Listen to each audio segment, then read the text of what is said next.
રાજ્યમાં ભારે વરસાદની પરિસ્થિતિ છે। હવામાન વિભાગે આગાહી પણ વ્યક્ત કરી છે। ભારે વરસાદના કારણે 2 જિલ્લામાં લોકોનું રેસ્ક્યુ કરવામાં આવ્યું છે। 3 જિલ્લાના 120 અસરગ્રસ્તોનું સ્થાનાંતરણ કરવામાં આવ્યું છે। નોંધનીય છે કે બોટાદમાં 2 લોકોનું અને સાથે જ અમરેલીમાં 69 જેટલા લોકોનું સ્થાનાંતરણ કરવામાં આવ્યું છે। ભાવનગરમાં પણ 49 જેટલા લોકોનું રેસ્ક્યુ કરવામાં આવ્યું છે। 3 જિલ્લામાં 584 અસરગ્રસ્તોનું રેસ્ક્યુ કરીને સુરક્ષિત સ્થળે ખસેડાયા છે।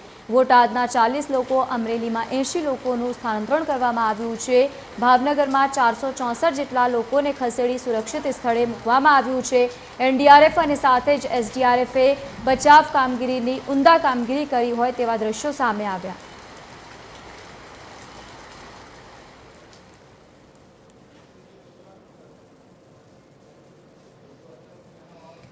तो बीजी तरफ सुरेन्द्रनगरनी भोगावो नदीमां पूरमां फसायेला वृद्धનું પણ રેસ્ક્યુ કરાયું છે। વૃદ્ધનું જેસીબીમાં રેસ્ક્યુ કરીને સહી સલામત બહાર કાઢવામાં આવ્યા। ભોગાવો નદીનું પાણી રિવરફ્રન્ટ પર ઘૂસી આવ્યું હતું।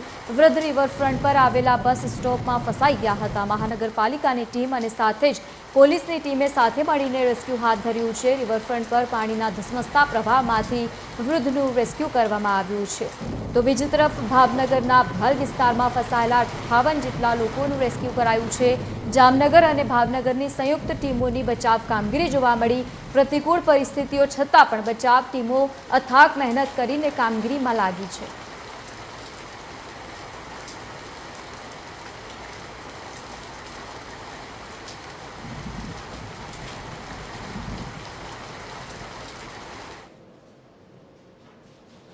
બ્રિજમાં આગળ વાત કરીએ તો બોટાદમાં ધોધમાર વરસાદના કારણે વ્યાપક પ્રમાણમાં નુકસાન થયું છે। ગઢડામાં 14 ઇંચ કરતાં વધુ વરસાદ થયો છે। ધોધમાર વરસાદના કારણે 6 ડેમો ઓવરફ્લો થયા છે। રસ્તાઓ ધોવાઈ ગયા છે અને ખેતરો વેટમાં ફેરવાયા છે। ખેડૂતોને ભારે નુકસાન વેઠવવાનો વારો આવ્યો છે। સરકાર હવે વળતર આપે તેવી ખેડૂતો માંગ કરી રહ્યા છે। ત્યારે ઉનાળાની શરૂઆત ગયા પછી હવે ચોમાસાએ માત્ર દસ્તક જ આપી છે અને એવા સમયમાં ધોધમાર વરસાદ વરસી રહ્યો છે અને વરસાદ થતાની સાથે જ ખેડૂતોની મુશ્કેલીમાં ફરી એકવાર વધારો થયો।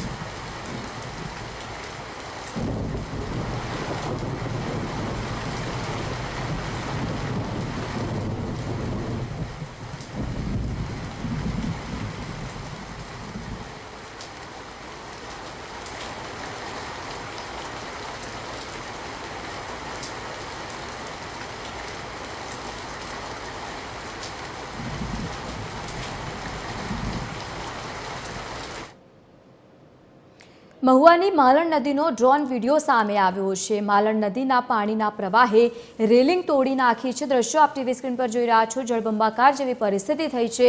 અવિરત વરસાદ પડવાની સાથે જ તમામ નદી નાળાઓ છલકાઈ ગયા છે। નર્મદા જિલ્લામાં પણ ધોધમાર વરસાદ તૂટી પડ્યો। રાજપીપળામાં પણ નીચાણવાળા વિસ્તારોમાં પાણી ભરાઈ ગયા હતા। 5 તાલુકાઓમાં વરસાદથી જળબંબાકાર જેવી પરિસ્થિતિનું નિર્માણ થયું છે। ભારે વરસાદના પગલે નર્મદા ડેમમાં પાણીની આવકમાં પણ વધારો થયો છે। તો બીજી તરફ અમદાવાદ શહેરમાં પણ ધોધમાર વરસાદ વરસ્યો છે। સેટેલાઇટ સહિત સિબરંજીની વિસ્તારમાં પણ વરસાદી માહોલ જામ્યો।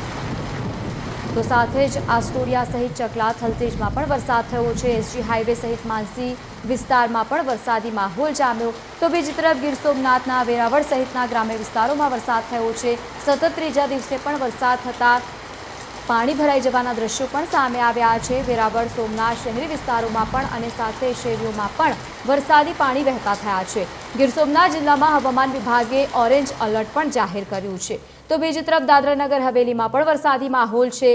સેલવાસ અને આસપાસના વિસ્તારોમાં વરસાદ થયો છે। વરસાદી ઝાપટાના કારણે સેલવાસના રસ્તાઓમાં પાણી દેખાઈ રહ્યા છે।